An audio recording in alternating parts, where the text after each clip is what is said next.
It all came together when Paul called me up and said, he'd like to work on Now and Then. What do you think? I said, I think it's great. So we sent it to him, and he just did it. Maybe I'll surprise Paul and make it disco.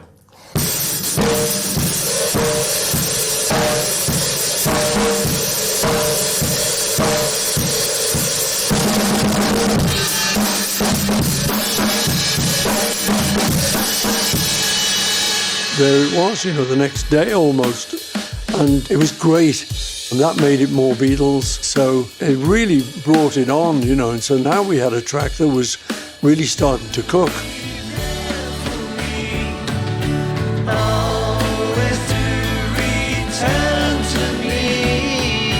I redid the bass and thought, okay, that lifts the song a bit, so I was quite happy with that. I thought, right, I'm going to do this. So I talked to Giles Martin and said, you know what, Giles, you being George Martin's son, this is a natural for you to get involved with.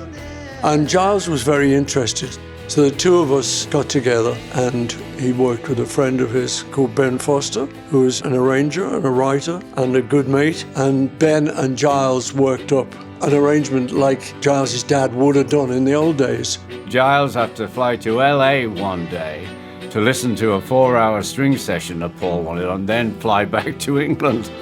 There's no string sections in England. So then we had to put the music out on the stands for the musicians, but we couldn't tell them it was a new Beatles song. It was all a bit high secret and hush-hush. They were good players and they were all very up for it and excited to be playing on this new piece of music. Even though they didn't quite know what it was, I think they'd be much more excited to now learn that it was, the new John song. When Paul phoned me, he said, I know Georgie didn't like it much, but I'm going to work on it. And I said, fantastic, great. And we both knew why he didn't like it. The tape itself was almost impossible to listen to or mix. So he's playing rhythm guitar on this. There's a slide guitar solo. And George never got around to doing that. I would have liked him to have done it, but he didn't. So I thought what I'd like to do is do a solo in George's style. So I did a slide guitar solo on my Rickenbacker lap steel. And it was really a tribute to George. I'm sitting there thinking, I don't remember George doing that solo.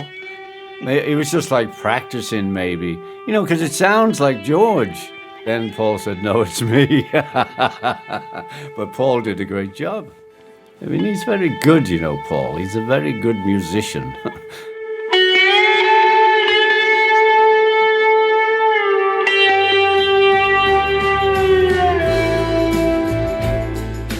It's the last song that my dad and Paul and George and Ringo will get to make together.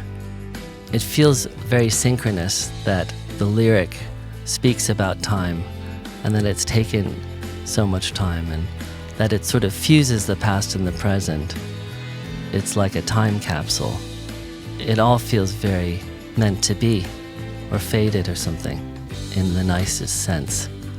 Looking at it from today's perspective, now and then you can start to get all sorts of meanings in the modern day, the historical past of the Beatles.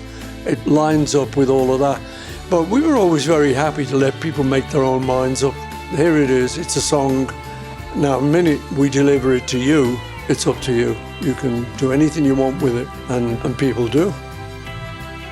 Paul and Ringo, there's such a great bond there between them, but they also have such reverence for John and George are so present. Even now, that's a funny thing. Paul always says it's like 4 legs of a chair. You can't take 2 of them away. It won't stand. Even though as individuals they are 4 skyscrapers, it's still a chair. It blows me away that every generation listens to the Beatles if they're musicians. They have a listen. And it blows me away that, the beat's going on. But, if you listen to the early interviews, none of us thought it would last, a week. And Paul was going to write, I was going to open a hairdresser, George was going to get a garage, and the beat goes on, and only the four of us were in there who know what it was like, and it wasn't a dream every day, but most days.